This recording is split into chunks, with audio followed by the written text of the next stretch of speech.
Long Island's own Mike DelGuidice is known for renditions of some of the biggest hits in classic rock, his eclectic original songs, and for sharing stages around the world with Billy Joel, including the Piano Man's monthly residency at the iconic Madison Square Garden. Mike has built his own loyal fan base and is a star in his own right, releasing 2 albums, My Street and Miller Place, and is currently working on a 3rd. It is our pleasure to have him here tonight for an evening of music and conversation. Please welcome Mike DelGuidice. He's used to the garden. I'm not used to a live audience. Hi, everybody. It's so great to have you all here. I'm Elisa DiStefano. I am just so thrilled and so proud to have you here at my home away from home, Newsday Studio 2, our new beautiful multimedia state-of-the-art space here at Newsday headquarters. I'm really excited. This is my first Newsday Live, and I couldn't be happier to have Mike DelGuidice. We go way back as our guest here tonight. He said nothing's off limits. So who's ready to have some fun tonight and have a great conversation? Hi. Okay, so how many of you are new fans of Mike? New fan, okay, good. Okay, how many of you go back to the beginning of Big Shot? Yeah.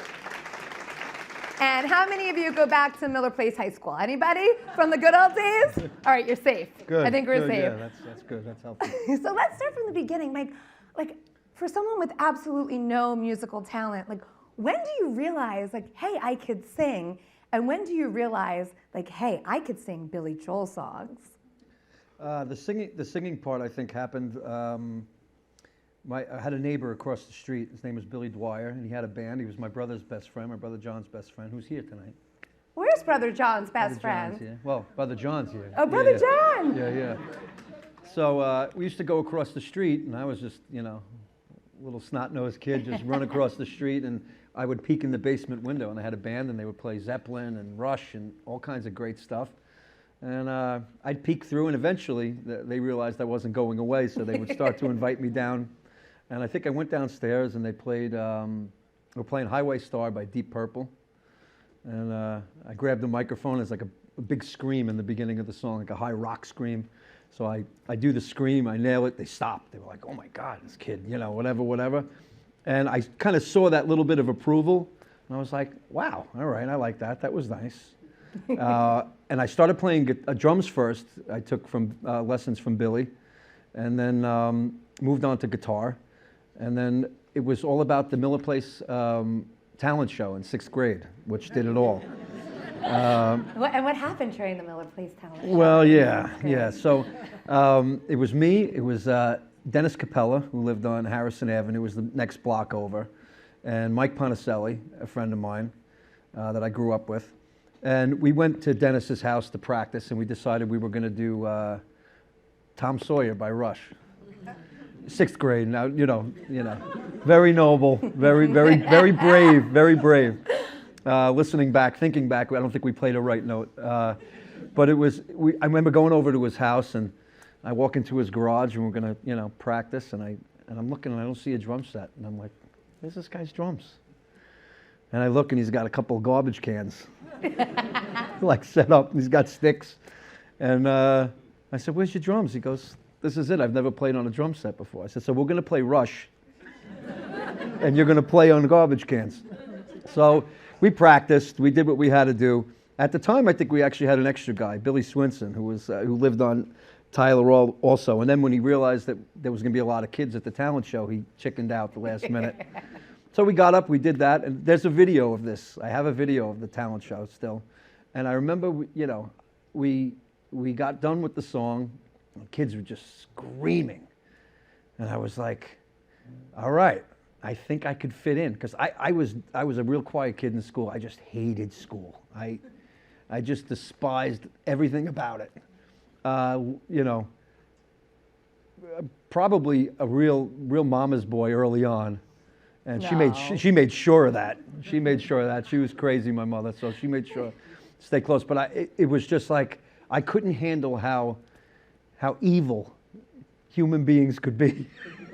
And that's what I saw in school. I just saw a bunch of people being nasty to each other and, you know, making fun of people. It was just that kind of setting. And I never felt like I fit. And that concert was it, because I remember getting done with the song and I'm like, they don't hate me. That's all right. They really don't think I'm an idiot, you know? And I think that was the beginning of realizing that. And I think I used to sing in church too. My grandmother used to go to a church in St. James, full gospel church in St. James, and she said I used to sing all the time, and they would, you know, but I don't remember that. I don't really remember those days so much. But yeah, I think it started there with the voice and, you know, getting the acceptance, and then from then it was just sitting in my room all day learning Led Zeppelin solos and So you really Russian. taught yourself. Yeah, self-taught, yeah. And then what was your first band? And how did Big Shot come into being? Yeah, Big Shot was much later. So there was a long stretch there was a couple of high school bands, and Crystal Faith was the name of one of them. Crystal Faith. Crystal Faith was the name of one of them. And we did like beach parties, and we did stuff at school. 8th grade, so the 6th grade thing, before I jumped to that, a huge step was after doing the talent show, I went to the principal. Laddie Decker was his name, Mr. Decker. And there's still a school there, Laddie Decker Elementary School in Miller Place. And I went to him and I said, hey, you know, I want to do that again. I said, there's no other concerts. I said, can we do a concert? Can I do a concert for the kids? And he was like, it's never been done, you know? So he sat there, and he's just a sweet man, and he was a visionary, I guess, and he just said, I'll tell you what, Mike. He goes, field day. He goes, how about on field day, we'll make a concert part of field day. It's never happened in the history of Miller Place, or I don't think in any school for that matter. So I went right to Billy Dwyer, and I said, Bill, we're allowed to do a concert. We're going to, you know. So we learned a bunch of more songs, a bunch of Rush songs, Zeppelin songs, whatever it was. And Billy came with his PA system, and he brought his PA, and he gave me a Les Paul guitar from somebody. It was probably John Burns' guitar. And the thing was bigger than me. I mean, I was like a little kid, you know. And we went out on the field during field day, and we played a concert. There's still pictures looming around with all kids sitting around. And anybody have any? No, it was the craziest thing ever. I don't know what possessed me to think I could do that. I was I was terrified. But I kind of just threw myself into it and just, you know. And so that really propelled, you know, that year was probably the year of saying, I want to be a musician. I want to, you know. I played baseball when I was a kid too, and I loved baseball. So in my head, it was either going to be baseball or music. And baseball went out the door in varsity, you know. So I got to high school and I realized everybody else was better. And we're happy music stayed. Yeah. So. Yeah. And then at what point did you realize, like, wow, I could sing like Billy Joel, and like I want to do a tribute band? Like, how did that come into the being? Billy Joel thing started in high school because I would go off to I hadn't learned how to play piano yet, so my church needed a worship leader for the youth group. And I had my guitar, and I would do some worship songs on guitar, but they didn't work on a guitar. So I took the guitar and I walked over to the piano, and I was in, you know, probably it was Mary Jean Stead, who was my teacher in high school, my chorus teacher. God bless her, man. She was, if there's any one person that schooled me in any way musically, it was her.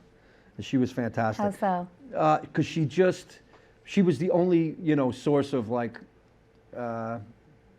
knowledge of music that I had, aside from listening and learning.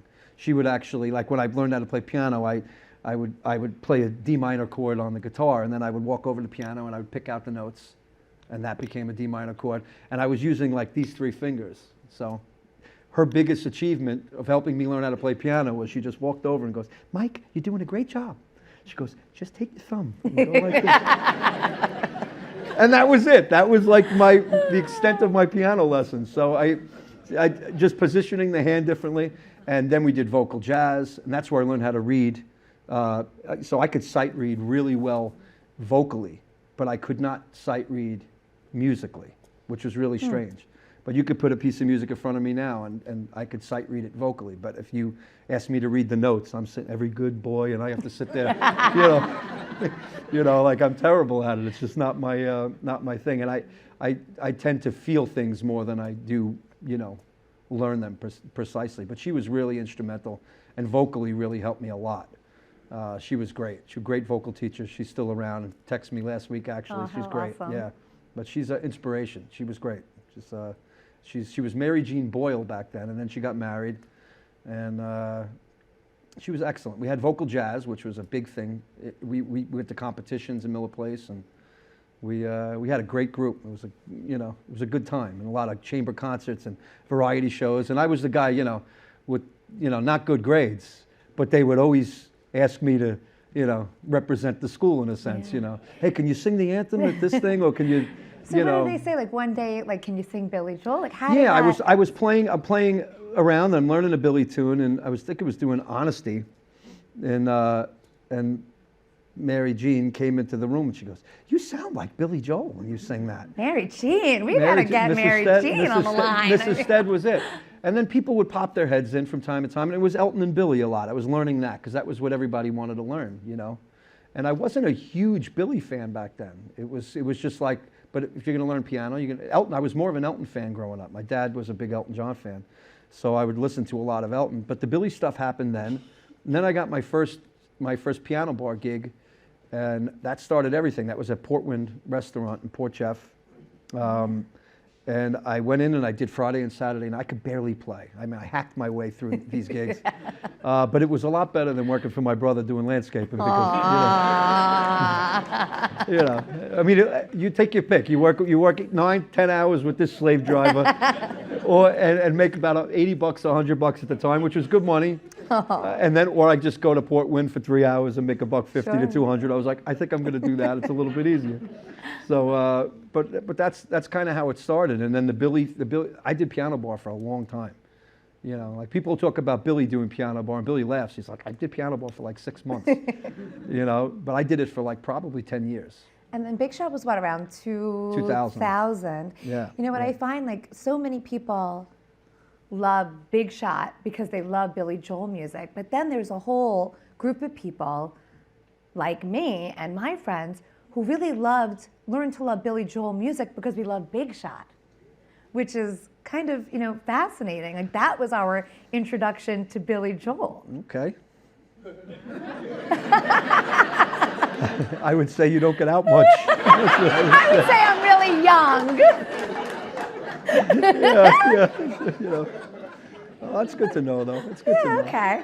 I think we did cultivate a bit of the younger following, and we introduced them a little to the Billy stuff, and that's kind of interesting to be part of that. But you guys were like rock, or are rock stars in your own right. Like I remember going to my first Big Shot show. Who's been to like a Big Shot Mulcahy show? Yeah, and I remember like my girlfriends going bananas and passing you notes up to the stage, and I'm like, who are these guys? And I'm like, when can we come back and see them again? Well, I don't know. Happened. I was there a few times. Yeah, I don't know.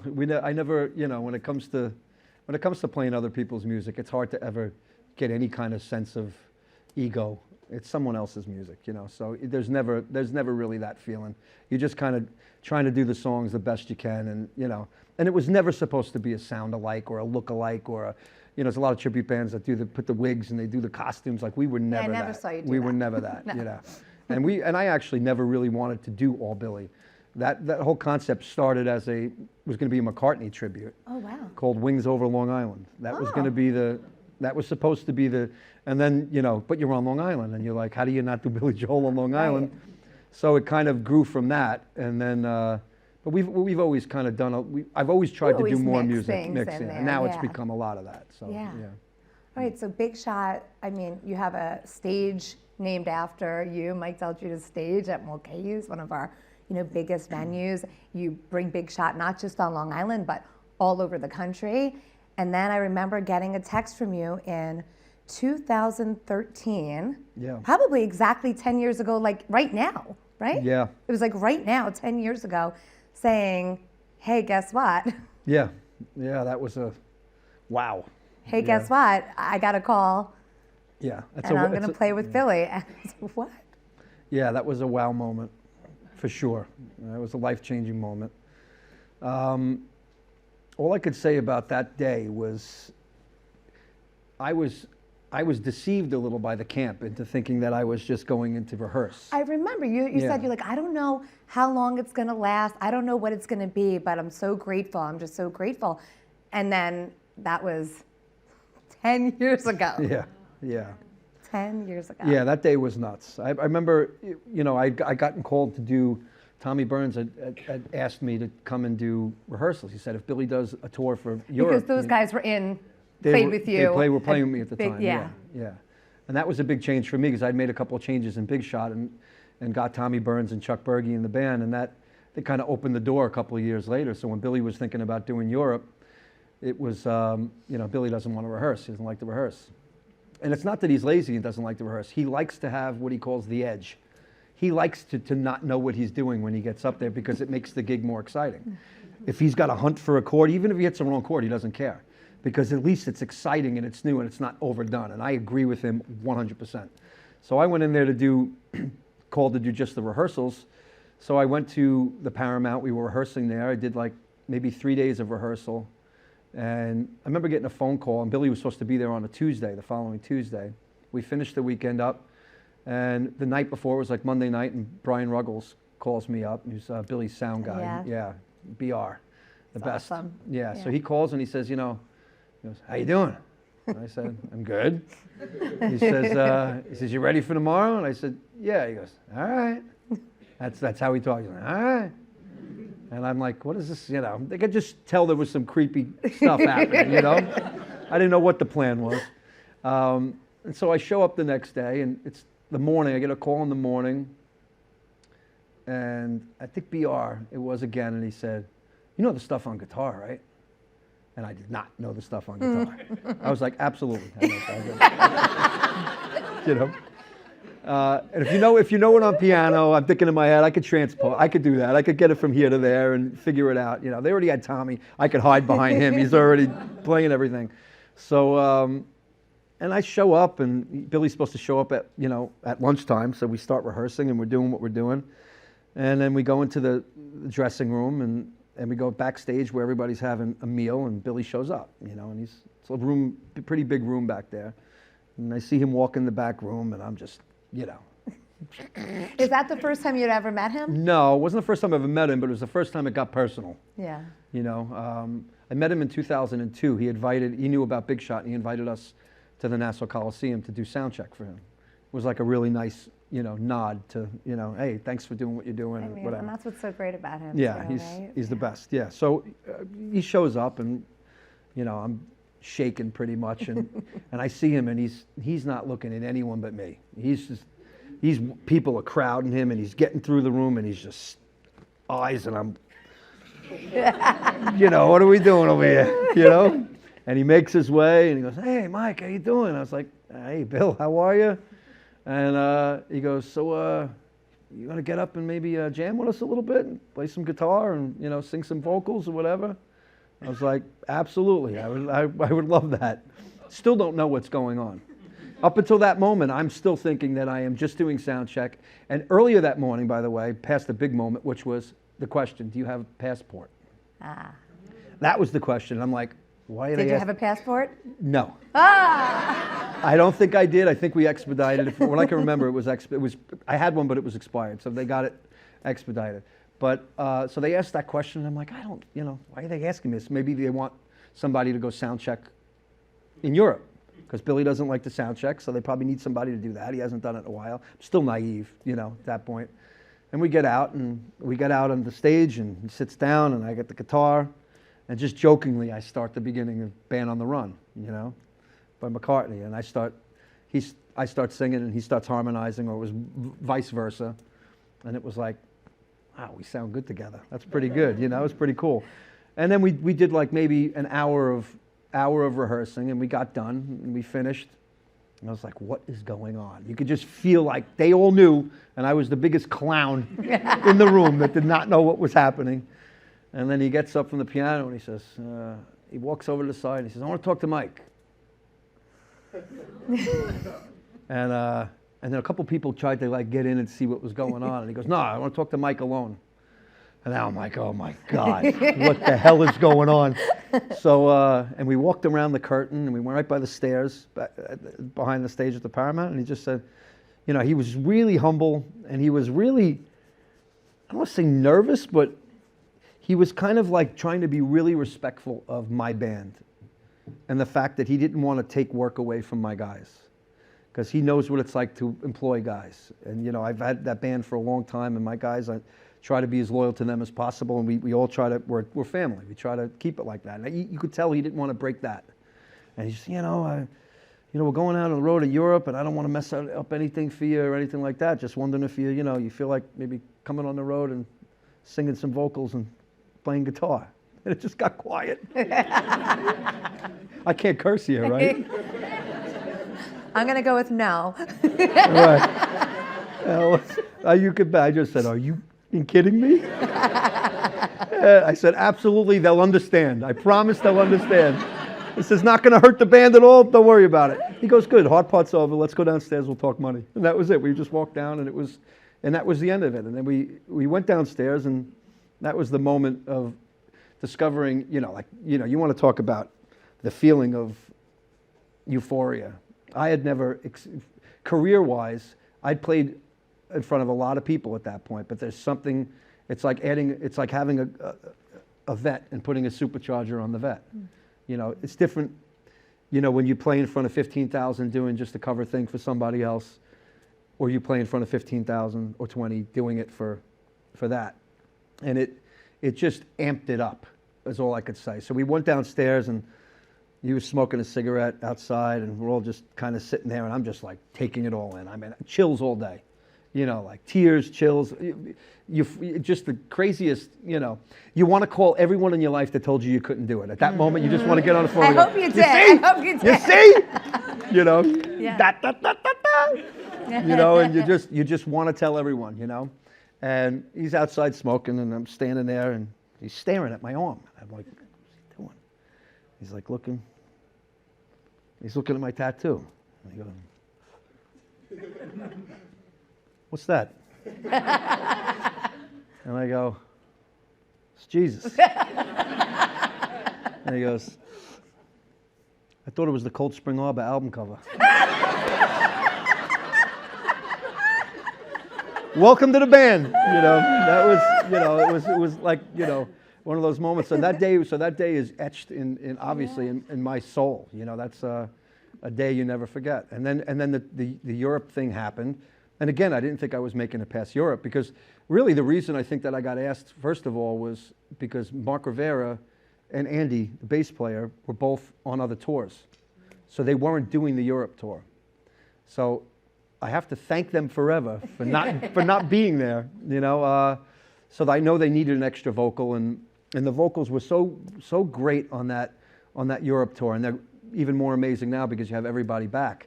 But they were specifically great for that tour because we only had three vocalists, as opposed to now we have 5, you know, 5 or 6. Everybody sings, and they're all great. Everybody sings great. So it was nice to do that. But then when I knew that they were coming back, I was like, I'm done. This is it. I'm over. And we were at the Apollo in London finishing up the Europe thing, and I'd already heard that the Garden thing was starting, which was like, oh my God, I want to be a part of that, you know? Yeah, I mean, that's like a Long Island Yeah. kid's dream come true. Yeah. And so BR, once again, was upstairs, and the Apollo Theater is a really tiny theater in London, and to get from room to room, you got to go through the guts of the building. You walk down these stairs, it's narrow, everything's anxiety. Everything's just anxiety. So I said, you know, I know you're doing the thing. I said to Brian, I'm like, am I out? That's the end of it? He goes, let's go. Come with me. We'll go talk to Billy. I was like, all right. So we walk down through the guts, and I go into his dressing room, and he's got a rack of clothes, you know, kind of like yours, back there. I walk in her dressing room. I got this one shirt. She's got a whole rack. I'm like, look at this. So I walk in there. He's got the rack of clothes, and he's, you know, hey Mike, you know. I said. He goes, yeah, you're probably wondering what's going on, you know. Blah, blah, blah. He goes, I was going to wait to tell you, but obviously you need to know because of the band. And he goes, yeah, I was thinking I want to keep you around, you know. And I was like, wow. So that was really the wowest moment, because it's kind of like, now I know I'm going to be doing this forever, you know, not forever, but for as long as hopefully possible. And that was the initiation. That was like the night we all went to the, you know, a hotel bar in Germany, and, you know, I was telling everyone in the band, hey, Billy, you know, let me in, you know, kind of thing. And we're all singing, you know, doo-wops, and, you know, it was really great memories. That was like a really great tour. That was an amazing tour. So. But I remember, I'm trying to think who it was. Was it Tommy? Who were we with that night at Mulcahy's? And he pulled me over and he said, I don't know that you understand that, and my music vocabulary is probably all off, but he said that you were the only person in the world that he believed could do the notes that Billy could do, that you had the same, and that's what he said to me. He's like, this is like, was he drinking that night? he might have been. I mean, I wasn't. He might have been. But he was like, this is like a phenomenon. This is incredible. And I was like, wow. I guess I didn't, I never, people always say, did you see this coming? And I'm like, how could you possibly, if you're doing a band that's, you know, where you're singing someone's music, why would they need you? Like, you don't get that. Right. But I realized that when he got me in, it wasn't to do his stuff. It was to harmonize, because they didn't have enough vocalists. So I was really in to fit the thing. And then as we started doing it, I think, you know, Billy wanted to get back to the sound that was on a lot of the albums, which had a lot of his vocals double tracked. You know, back in the day, you would sing a lead vocal and then you would double it. You always double your own voice. And you'll hear two voices a lot of times on his records on certain parts. And I think he wanted to get back to the authentic, you know. So you were able to do that? Yeah, so yeah, Cool. and because he's older now, and I was able to capture maybe more of the younger tone. Yeah. And when you put them together, it's pretty amazing what happens, because I hear it every night. Like, I have him more toward my right ear and I have my voice more toward the left. And I'm always listening for his tone and his timbre and where his notes are sitting that night. Is he really full chest voice? Is he going more head voice? Is he doing, you know? So it's become a dance, like a real art into listening to him. But it's nice when it's both together and he's full-bodied, Billy, now. And then I go for more of that lighter, higher tone, and you put them together, and it's a really interesting mix. How many of you have seen Mike at the Garden? 1 time? 2 times? 20 times? It's really an incredible thing to see you up there. We're going to get to audience questions in just a moment, but first I just want to ask you about your own music, because you have 2 original albums and another one on the way, and I know, you know, it has been a journey for you, you know, with your own unique music and becoming, you know, your own artist and being known for that, which so much happened during COVID when people from all around the world got to hear your original music, you know, on social media. Yeah, it's tough, because my own career as far as original music it's always been there. It's always kind of tucked, because it has to be. You know, I have a family, I have kids, and, you know. How many kids? 4 kids, 4. And so you're always, you know, your main mission is to feed your family. Of course. There's no, and unfortunately, unless you have a big deal, you're never making money doing your own music. It's just, you know, nobody wants, unless you get your song placed on a show or a movie or anything. Mailbox money is something musicians dream of, but they don't often get it. And there's so many great, you know, writers out there that kind of just get tucked. And on Long Island, the scene is really it's a cover scene. And I think that it would be great to see people get back to that. And that, I think, is going to be my mission in the next bunch of years. It's not just for myself, but to get other young artists paid and heard doing their own material. So I think that's going to be the thing. So it's been hard for me to, you know, I go do a show doing the cover stuff, and, you know, we'll sell out the Paramount, or we'll do shows for 10, 15,000 outdoors, and, you know, do big shows. You do an original show, you get 300 people, you know, and you're lucky if you get 300 people. So it separates the wheat from the chaff, so to speak. You don't really know what you're going to get. But I've been a songwriter my whole life, and it's nice to get to a point now where I feel like I think I've done, not enough, but I'll always do what I do to make the money, but but I have enough time, and I think, to start really making a push at it. People say, I don't understand how these songs are on the radio, they aren't this, they aren't that. The truth is, I never pushed hard at it. I'll just put something out, and I don't try. I just don't. Well, it's so good, and we're going to be treated to some of it tonight. You know what I mean? It's just one of those things hey, whoever hears it, hears it. If it does something, it does something. I don't have that mentality of let me get to to this next whatever. But my songs are they're like diary. It's my diary, so to speak. It's a journal. It's they're very, personal. So I think there's that too. It's God, if this got out to the world, they'd all know. All know me. I think we're going to get it out to the world tonight, Mike. So before we do that, we want to take some of your questions. So I believe we have a microphone right there. And does anyone want to start us off? Oh, come on, don't be shy. Oh, we've got some over here. Yeah. Oh boy. Hello. Hi. Hello. Hi. Yeah, there we go. Right here. Yeah. Yes. Hi, Donna. There we go. Okay. They said when I bought the ticket, they said the question to Mike would be. So I forgot what the question was.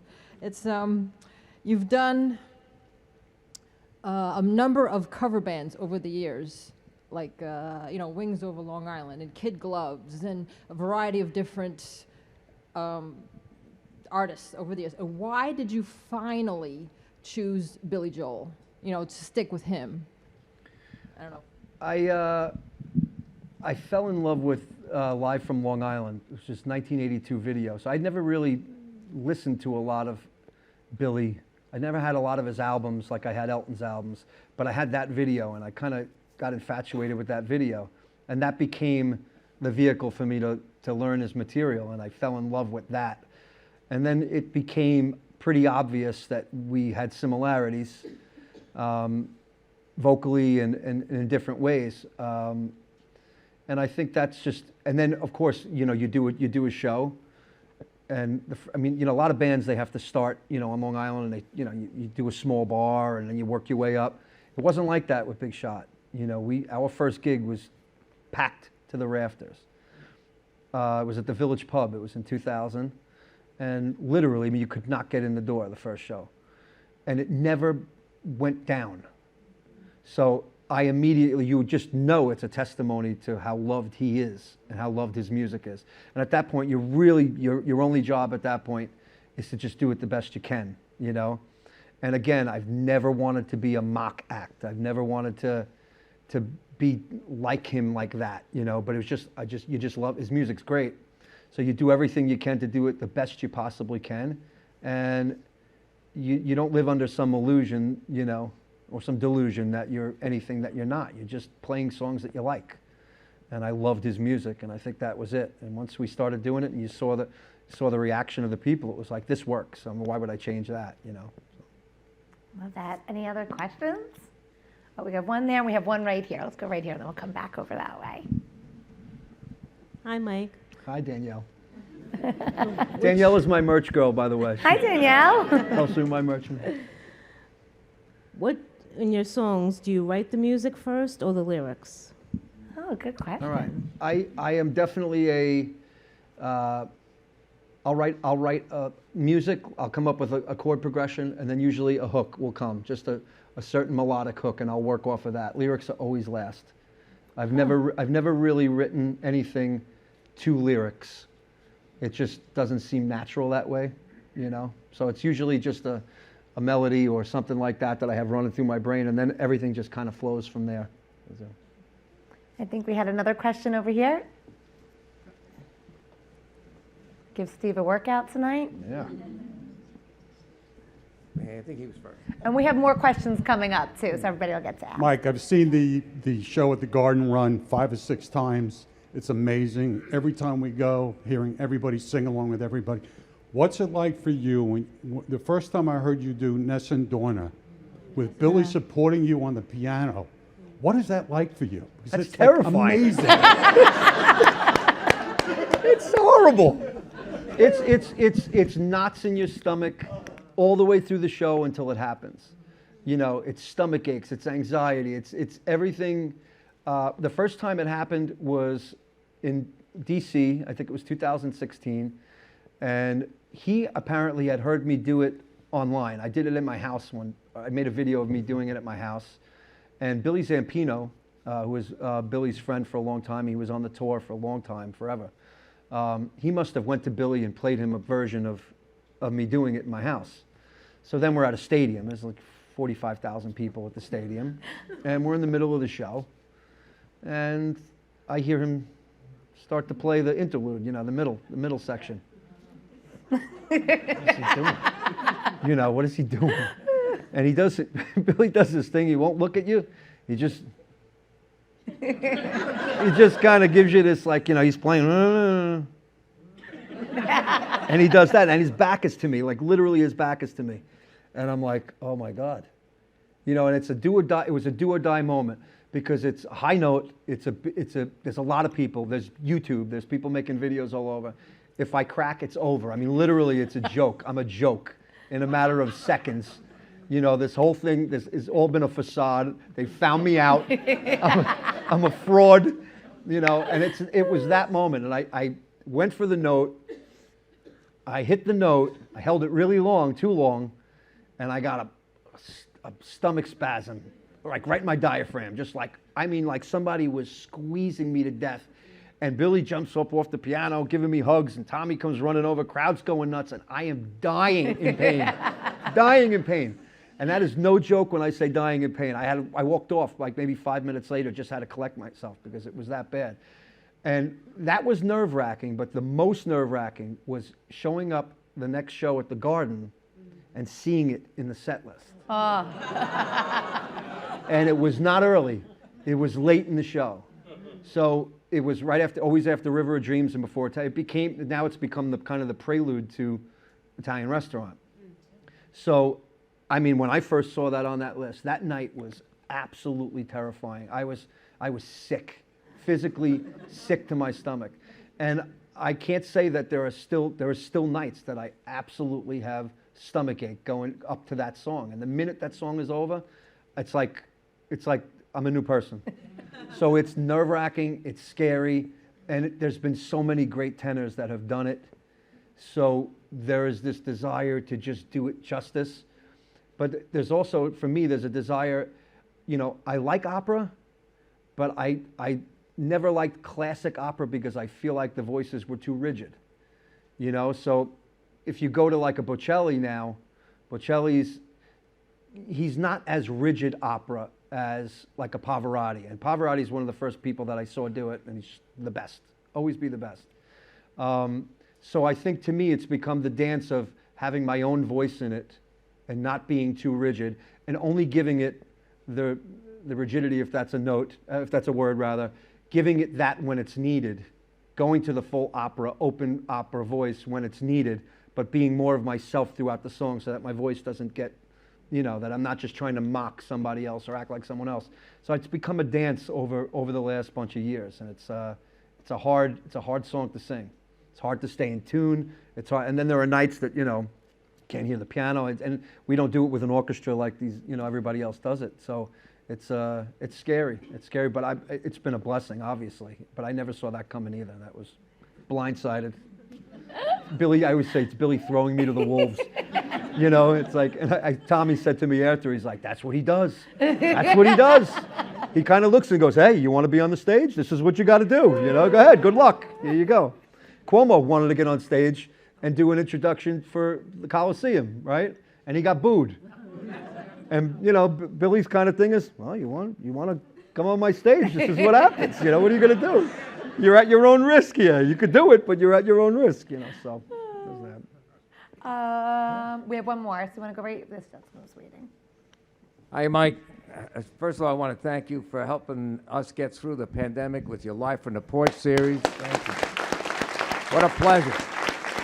One of the few pleasures during that whole span. Thank you. Oh, thank you.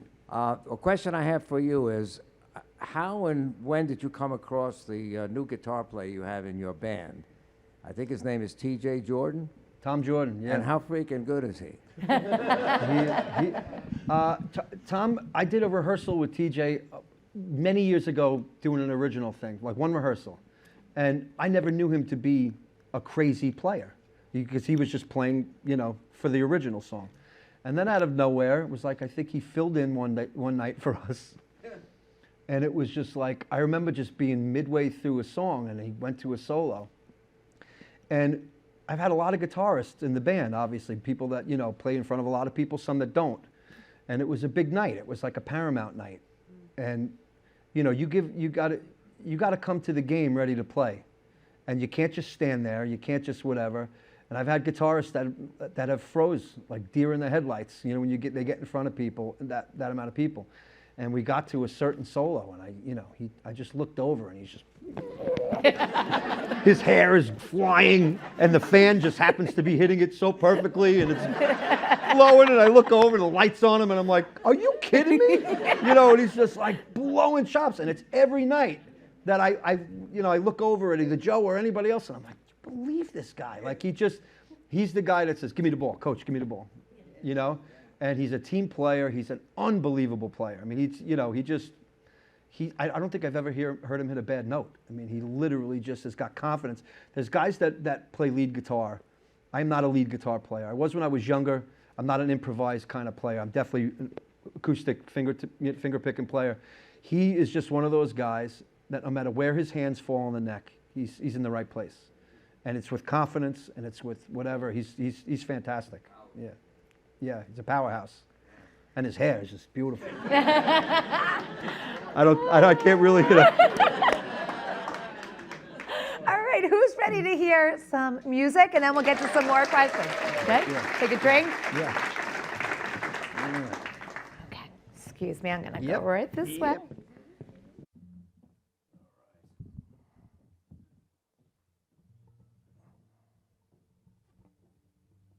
Okay. This chair is kind of weird, so I'm gonna do the best, right? It's an awkward height. All right, so I'm gonna play. I think I'll start off with this one. This is something that I wrote during COVID, actually, and this is kind of a nod. This was a song I wrote for my son, but it's kind of a nod to my dad. Also, it was very much in my mind. To a lot of other people. And during COVID, obviously, we had the whole situation with, you know, frontline workers and everything else, and it just became kind of like a theme to what was going on. But my son was going through a really hard time, and I figured, you know, this generation of kids, it's hard to, you know, sometimes it's hard to feel like you can talk to them, or, you know, sometimes it's easier to get it out by a text or whatever, and then you deal with it after. You know, you deal with the emotional stuff after. This was kind of like, I got to tell him in a song. But this is called Where Do the Heroes Go?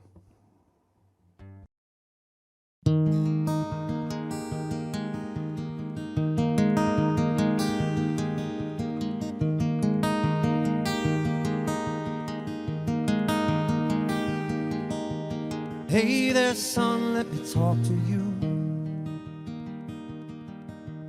Let me tell you things that I need to teach you. It may take some time, please bear with me. Maybe when I tell you, then you'd understand me a little more.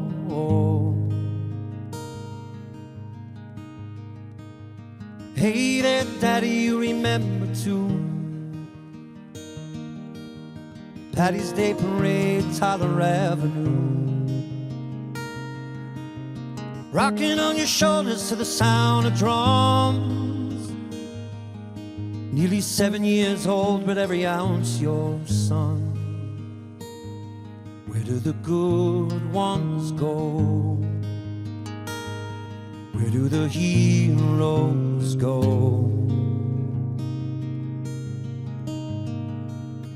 Hey there, Johnny, remember how we'd be playing wiffle ball till the sun went down. But when you got older, then you went your way. Johnny, nothing lasts forever but the things we say. did my hero go? And hey there, Joey, guess I never thanked you. When Johnny went away, there was always you. All of those years you were all I had. But people grow different, Joe, you understand. Talking about Superfly Joe. Where do the heroes go?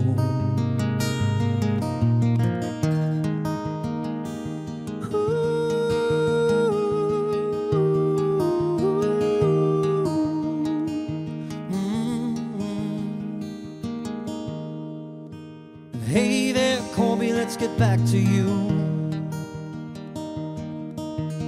Hey, good looking, here's looking at you. My little Prince Deli with the golden curl. I wanna wrap you in my arms through this crazy world. Though I wasn't there when you were born, I tried to forget it, but the hurt's so strong. But past is past and better left behind, when all that remains are the treasures we find. And hey there, son, are you mad at me? Has it ever crossed your mind that you're just like me? I wanna meet the man that you're gonna be. Just leave out all the bad, take the best of me. So when your eyes grow old, you'll think of me, I hope. Where do the heroes go?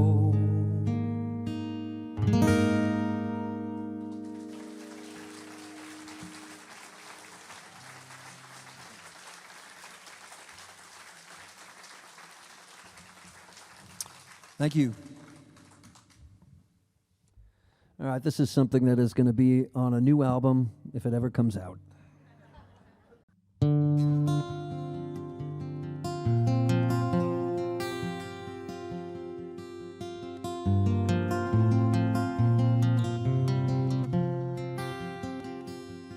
There you are,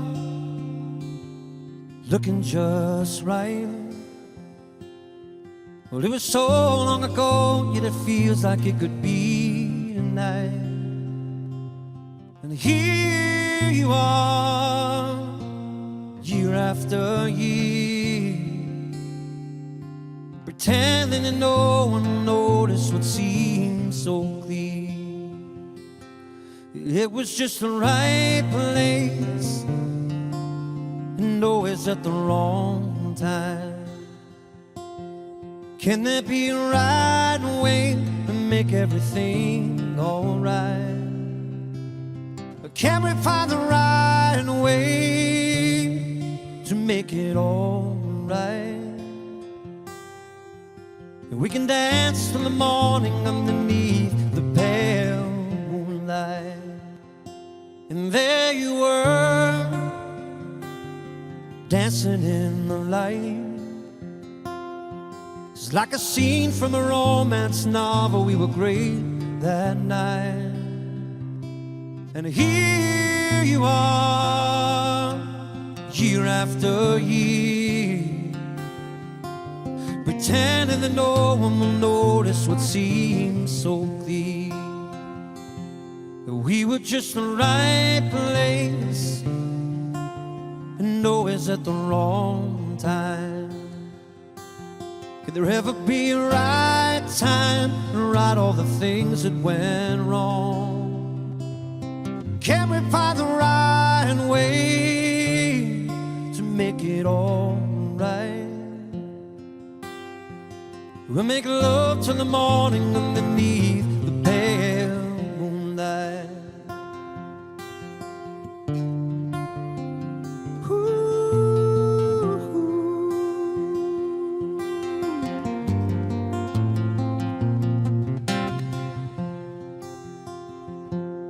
It was just the right place and always at the wrong time. Could there ever be a right time to right all the things that went wrong? Give me just the right way to make it all right.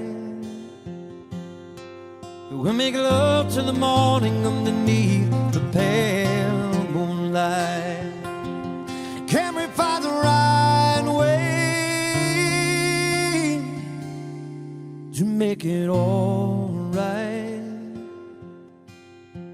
We'll make love till the morning underneath the pale moonlight.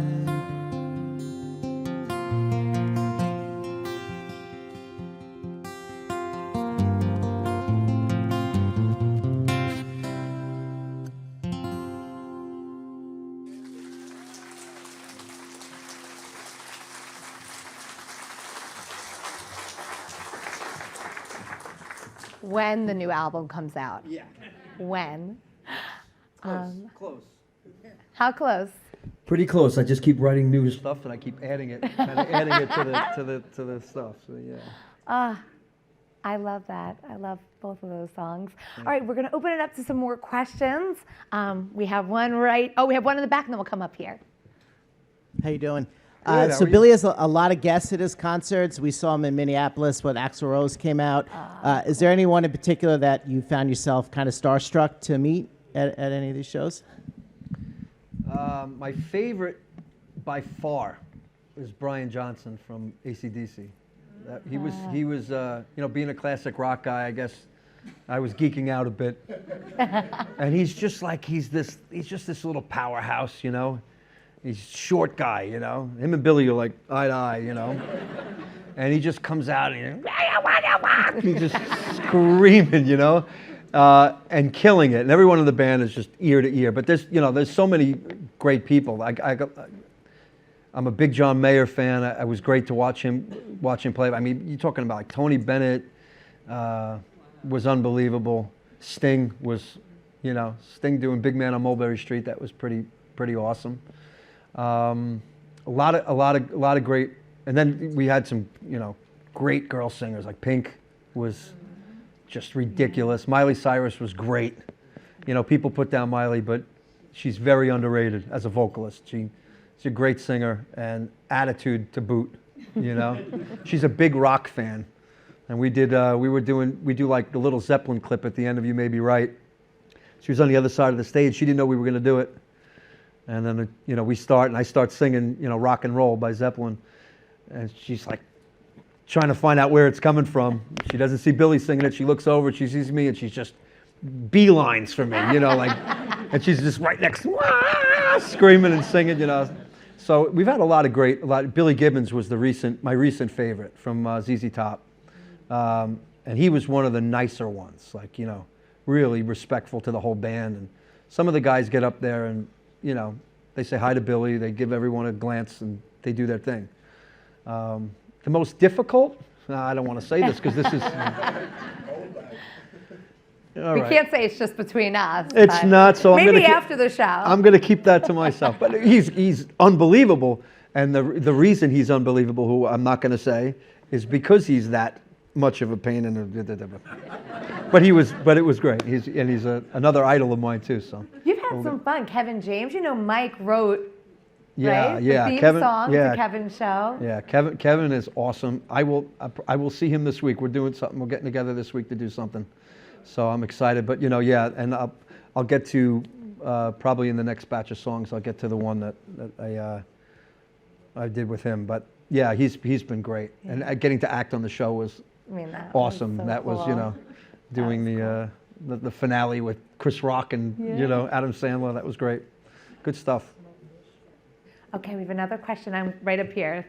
You mentioned before that you don't really read music, so I'm sort of wondering how you play the Billy Joel on the piano, if that's all by ear, and do you ever kind of, how are you able to do that? Just, do you ask him for help? Do you look at what he's doing, or, I just think it's amazing because I play the piano and it's, honesty, well, that one I can do, so it's not that bad. Yeah. But a lot of his stuff, it's you need really, I would need 4 hands. Yeah. So Yeah, so like I watch you and I'm just in awe. But then to see that you're doing this, I guess I'm not sure how you're doing it. It's amazing. I read chords really. Like if I know a song, and I've never played it before, but I've heard it enough, and you put the whole chart in front of me, I'll get through the whole song. I could probably sight read it and do the whole thing, but I'm reading chords. I'm not reading the actual notation. Like a fake book.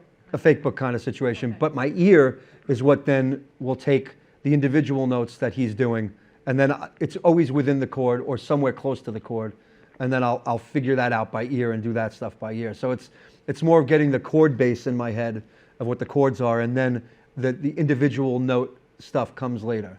But I am a hack on the piano.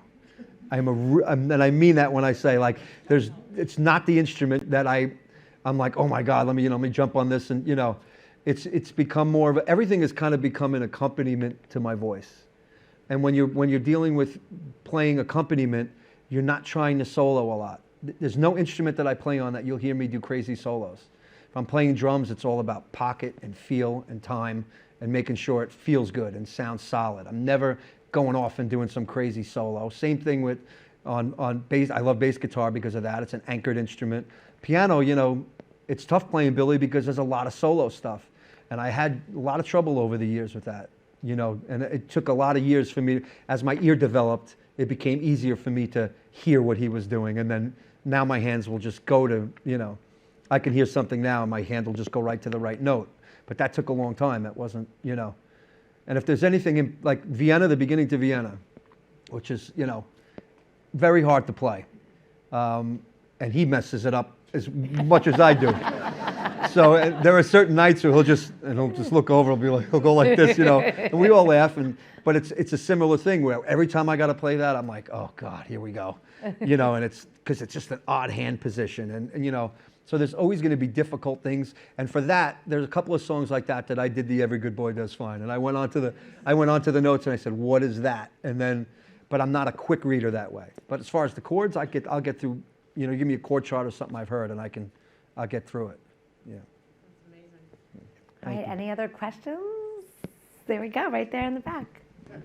Hi, your song Mona Lisa, the one with Kevin James. Yeah.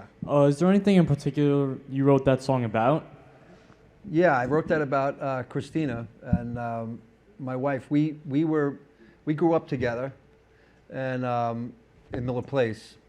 She was too young at the time. She was like 14 when I was 17. I'm 3 years older, so we could never hang out when we were younger. Then later in our 20s, we got back together. We married. We didn't make it that long back then. This is very difficult to talk about here, obviously, but the song really spans the history of kind of our relationship and where we ended up now, because we ended up being apart for a long time, and now we've gotten back together. We've been back together for about 6 years. So there's a lot of about our history in that song, and the lyrics are obviously they're very personal in there, but it's definitely about her. So it's about Christina. Ready for some more music? We'll do some more questions.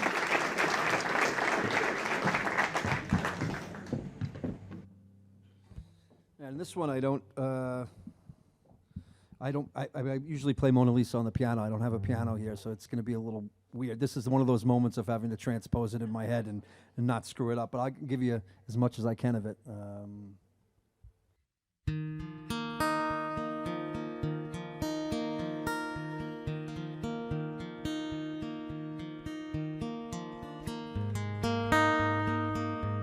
Yeah, yeah, yeah.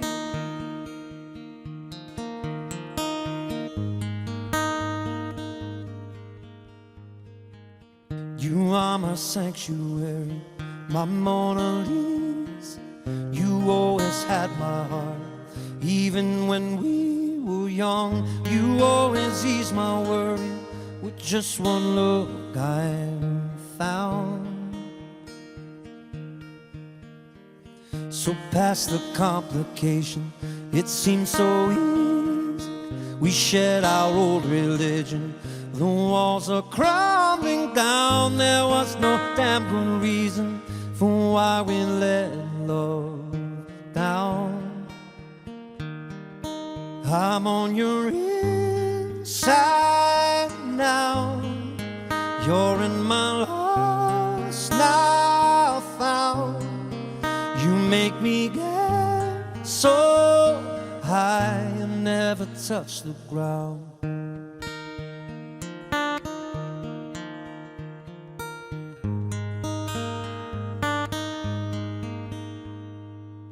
You are my solitary, the one I lean on. I am so captivated by just the thought of you. Crazy for you, Madonna. We melt into each other's arms.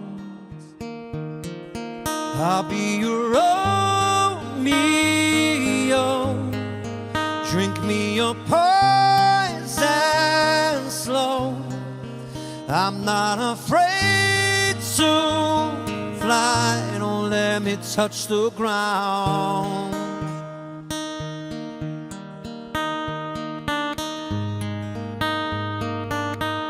Yeah, yeah, yeah.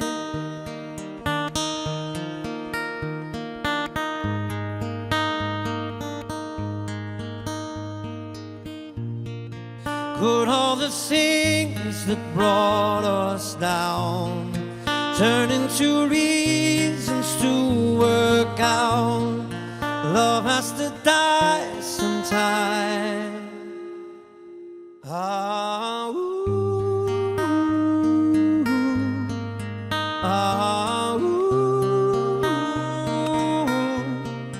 ah, ooh.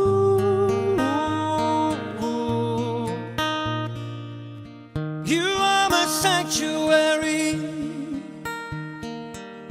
my Mona Lisa, baby. You are my solitary. I'm captivated, crazy. I'll be your Romeo. I'll drink your poison slow.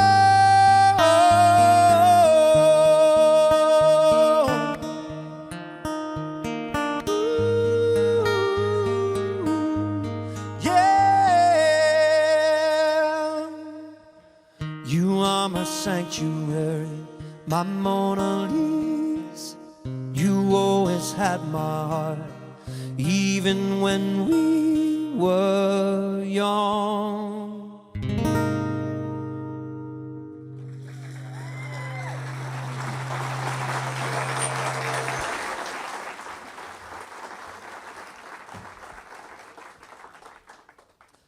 All right. I'd like to do one.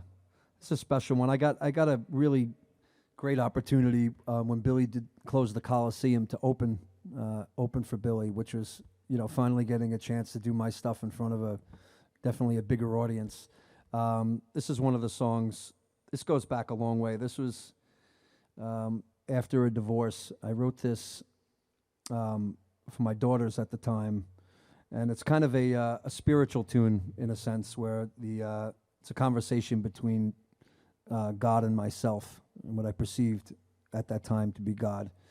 But this is called "Until the End."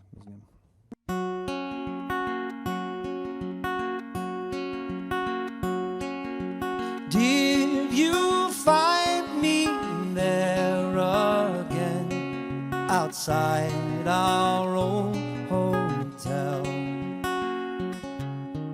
You have grown and I have shown that I've been fine as well. Can I build a bridge between your heart and mine? Take away your pain and make it mine until the end, my faithful friend. Till the end.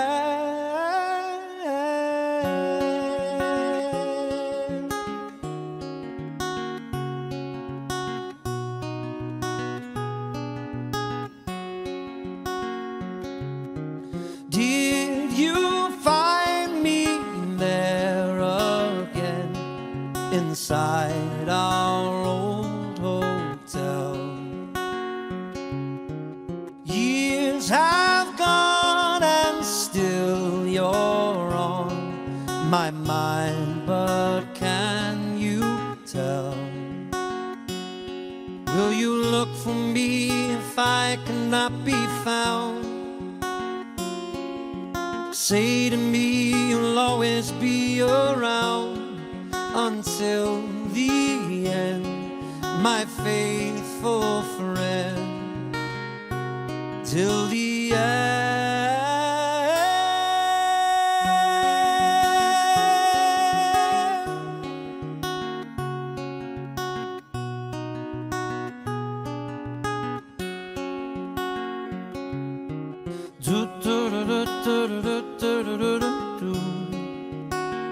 Yeah, yeah, yeah, yeah.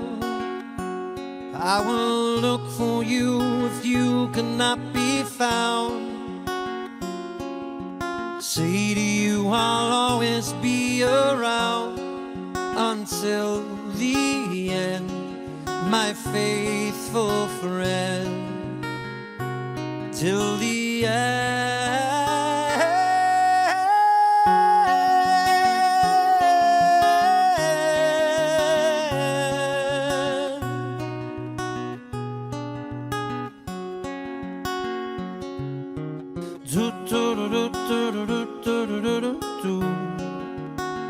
Yeah, yeah, yeah, yeah.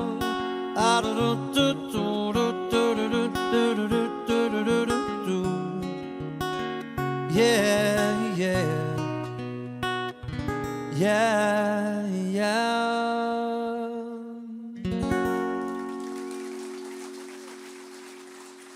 All right, so here's this was the theme song for Kevin's show, and this is it's called "Ordinary Guy." So, we'll see, I don't usually do this on guitar either. So.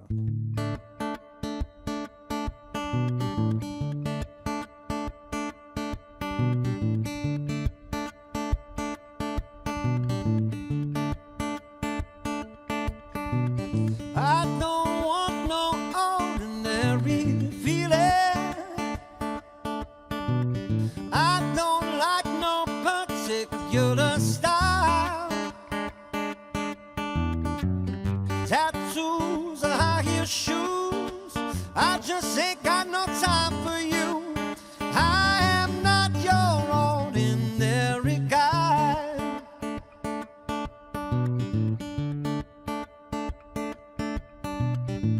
I don't need no drug to help my feeling.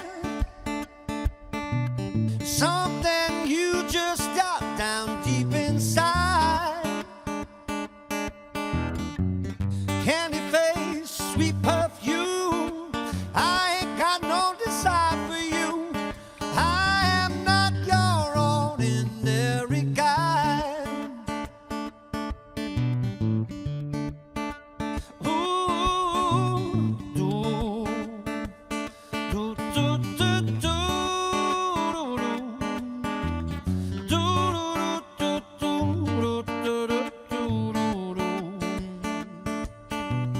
I'm just like those ordinary people, live from check to check just to get by. I don't need no bling to breathe, got 2 cents, that's fine for me. I am not your ordinary guy.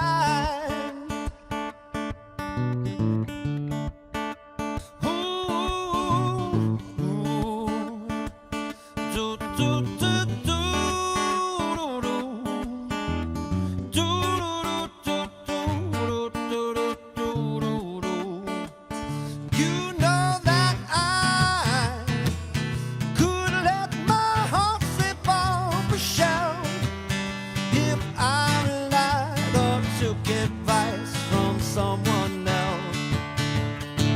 Oh, and I believe in karma on demand. DVR your worst mistake, taking all those chances that you take.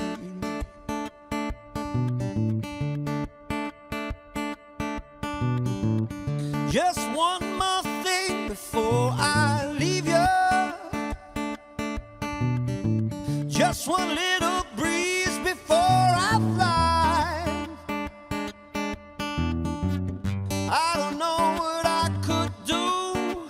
I can't always just sing a tune. And I am not your ordinary guy.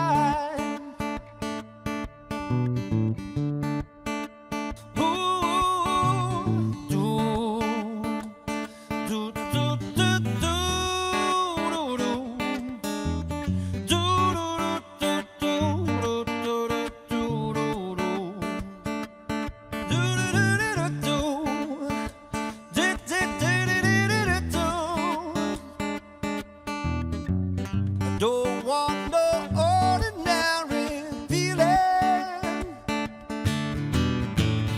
Don't want no sweet perfume. Shake your thing up, bust your moon.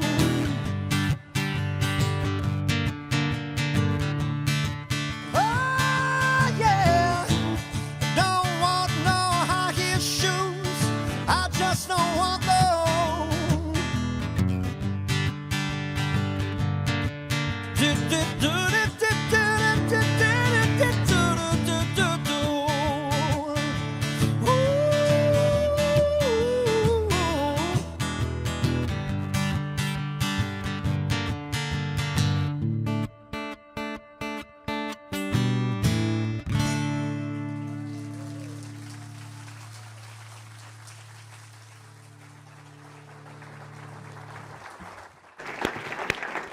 Certainly no ordinary guy. You are truly extraordinary, my friends. This has been such a great night. I loved it. I love being here with all of you. So thank you for coming to Newsday Live. Hopefully this is a place you come back to time and time again, and join us. If you want to see some of our past events or know about upcoming events, go to newsdaylive.com. Mike, I'm so grateful that you gave us this time. You're so busy and shared your stories and your talent with us tonight. Thank you. No, thank you. Thank you. All right, one more round of applause. Mike DelGuidice, everybody.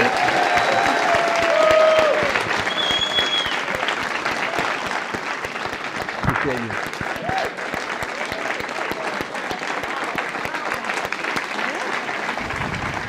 Thank you.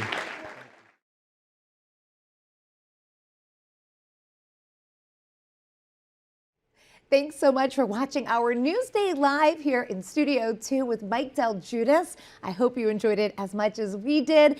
And we have a bonus, more time with Mike. Mike, you were so generous in sharing with us how you got to where you are. So now let's talk about what's next and where you're going and what that pivot moment was for you professionally. Well, as far as where I'm going, I always usually leave that to the universe. I feel like God has done a good job getting me where I've been. Sure and has. I never saw and I never saw any of that coming. So, but the idea now at this point is to really push forward and project my own music, and to I've been writing and recording and since I'm a kid, for as long as I've been doing the cover stuff. So obviously that stuff pays the bills. But there reaches a point where you just feel this need to be yourself and get the stuff out that you have. And I think that's definitely the direction that I'm going in now and pushing more toward, even with the band. As a Long Islander, so many of us have come to see you in so many shows at venues, all over Long Island, and of course as part of Billy's band, and we feel like we got to know you. But I think we got to see a different side of you and really get to know you during the pandemic, when you brought people into your life and your home and your own music. So tell me about how that kind of, I don't want to say it changed what you were doing, but it gave people a different perspective on you and your music. It did. It's a whole new world. During that time period, everybody was shut down. Everybody was isolated. I felt isolated. We had the prospect of not working anymore, and it was just like, that was a horrible feeling. And it's not a financial thing either at that point. You could always figure out a way to get by, but as musicians, we're passionate about what we do, and if we can't work, we kind of wither away. So I had already started doing this Live on the Porch thing back when I was in New York, before I'd moved to Florida. So I kind of had a jump start on and getting the bugs out of it, audio-wise, video-wise. And then when we moved to Florida, and this all started to happen, I remember there was a great sense of urgency in my soul to somehow transition, so to speak, or make a smooth transition from doing all cover music to being myself and doing all that. And there came a real frustration, and I remember just kind of praying about it and being like, look, however it happens, but I really want this to kind of go that way. And then all of a sudden, boom, pandemic, we're locked down. And I said, you know what, let me continue the series. I'll set up a studio in the house. And I did. It took a long time to get the sound the way I wanted it, the video stuff the way I wanted it. And I just started doing it. And it was your own music. Yeah, it was a lot of my own music. I'd say probably 40 to 50% of the night would be original stuff. And then the other cover stuff was stuff that people had not heard me do. So like, and very original renditions of cover stuff, acoustic, kind of stuff, all different artists, and making everything kind of my own way. And you kind of have to when you're by yourself. You don't have a band behind you. You don't have all that stuff. So I started doing that.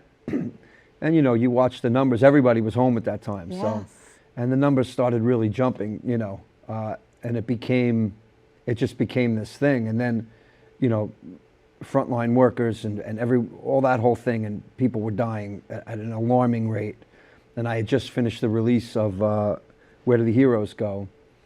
And What a time. the timing was Yeah. just what it was, and before you know it, that kind of became sort of like a bit of an anthem for that. For yeah, sure, and it was yeah. special. And I'd never foresaw that, something, when you're playing in front of an audience, and I think I might have shared some of this during the show, it's like you're not getting their thoughts. You don't know what they're thinking. You get them by body language, if they like it, if they're paying attention, not paying attention.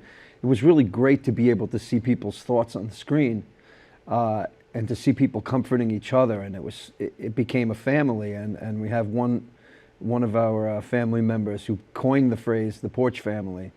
Was this kid Noah, just a beautiful young kid, 17 years old. Touched my heart a lot of times. This kid, I remember being during COVID. I was in the hospital, not with COVID, but with a vertigo thing, and everyone was sending good wishes. And he recorded this version of Your Song by Elton John. I never even heard him sing before, and I'm hysterical in the hospital. Amazing how you could connect with people in that way. Yeah. At that time. And I think what happened too is, and I still had that kind of fear of, if I play my own stuff, will they stop watching? And they didn't stop watching. They didn't stop watching. No. So it was, you lose some people, but still then you realize, wow, well, there's still, because we would have sometimes 1,500 to 2,000 people watching every week, every episode, over 1,000, easy. And then I would do a test where I would just kind of break off and do a bunch of original stuff, or say I'm doing all my stuff, and maybe only 200 would drop off, but I still had like 800-900 people and that was a way of introducing my music to people that I wouldn't have been able to do in a live setting, because people don't like to just come out and see new music. We're all guilty of that. We talked about it a little before about it. We go see a concert and they don't play anything want the you know. songs you know, You want the right. songs you know. But for me, it's all new to them. So I have to make them songs they know. Yes. And in order to do that, you just got to get over that hump of thinking, wow, they might not accept me, they might not like it. And there's also the personal aspect of the lyric, which is, now everyone's going to know my life and where, But once you open that can of worms, it's all fine, But I think that really did it. That was a transition where I felt confidence for the first time of saying, okay, they like the stuff. And that was a really good time for me to say, now from this point forward, there's got to be a reset, a switch, and I've neglected that side of my career for too long. And I was always writing and recording during it, but neglecting the pushing aspect of it and getting it out. And the Kevin thing really helped. Mona Lisa really helped. Kevin doing James, the video. for anybody who And, doesn't. yeah, Kevin James. And he's been, we just started doing something again together now and put something out last week. And it's kind of me, he wants to sing and he wants to do stuff. So he comes to me with a song and we're just kind of give him my honest take. And Oh, how great so is that? it was so fun. I mean, That's like pure comedy. Yeah, pure it was pure comedy and no script, no nothing. We're just as if I was sitting in a room. I would say all that stuff to him, and it was a great time. So I think we're going to be doing more of that as well. But yeah, the pivot being now that, and the way the family came together, the Porch family, people just took care of each other, man.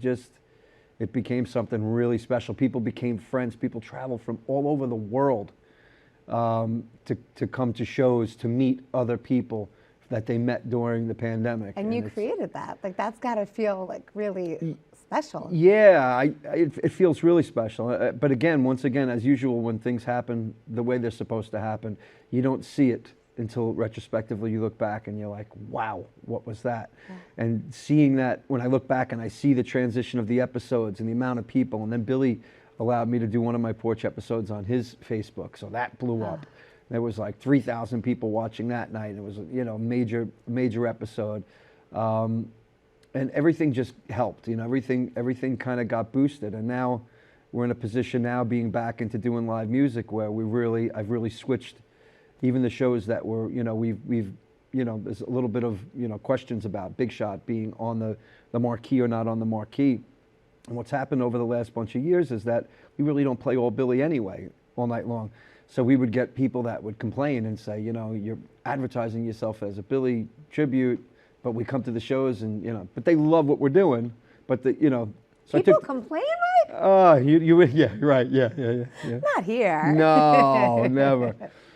So we've just made it at this point. We've just made it Mike DelGuidice. So this way, there's no ambiguity. It's just we could kind of do whatever we want to do. What we've been doing anyway. Same band, same. And you built kind that. of stuff. We built You built that. Yeah. That's years. And that makes it years. easier now also to get my stuff out there too. It's hard when it's got the Big Shot connotation because Big Shot has got the Billy connotation, so it gets a little confusing. But and that's really only happens on the island, mostly on the island, where people are so married to that, to the brand, to that brand. And I'm proud of that brand. I mean, it took a lot of years to build, so. Yeah. But it's really good to start moving forward. And this new album I'm really excited about. So and it's in the mixing phase now and it should be done soon. So what's the difference for you as an artist when you get on stage and you play your own music? Oh, yeah. I mean, I don't feel like a cheat. You know what I mean? I feel, all these years, it's like people, we do meet and greets and, we just do a show of covers and it's like, I'm signing I always only felt comfortable signing a CD of my own or a shirt of my own, not something with a Billy thing on it or a cover thing. So it was always weird, but when you're doing your own, you're just being yourself. It doesn't matter how big or small it is, it's yours. You can really feel, there's a sense of accomplishment, of just like, oh, good, I can exist being how I really want it to be musically, which is, just to be able to sing my stuff and have my own voice and my own, so it's a nice transition. It's something that's I've been waiting for a while, and I'm very patient with it. And again, I'll always do the stuff that I do on the island, so that none of that's going away. Nothing's changing so much. Just that we're introducing more of that. And now the idea is to really put the push on for my songs as far as nationally and for placement, whether it be movies, soundtracks, all that stuff, shows. Because nobody's really making money selling music anymore. The only way you really make a dollar, I think, is by landing it on some kind of show or a movie so you get residuals. But the sense of just playing it, putting it out there, and now having this Porch family, this following that really could care less whether I sing a cover song. They just want to hear, what I write, and that's a beautiful feeling. It's a nice feeling. So, if you want to hear some of Mike's new music, if you haven't watched our Newsday Live event, check it out on the Newsday Live homepage, or you can go to newsday.com/DelGuidice. And can't wait to have you back here in studio too when the new album is out. We're going to have an album release party, so everybody stay tuned. Very excited. Thank you. Very I can't excited. wait. Yeah, me too. Me too. Thanks so much, Mike. Thank you.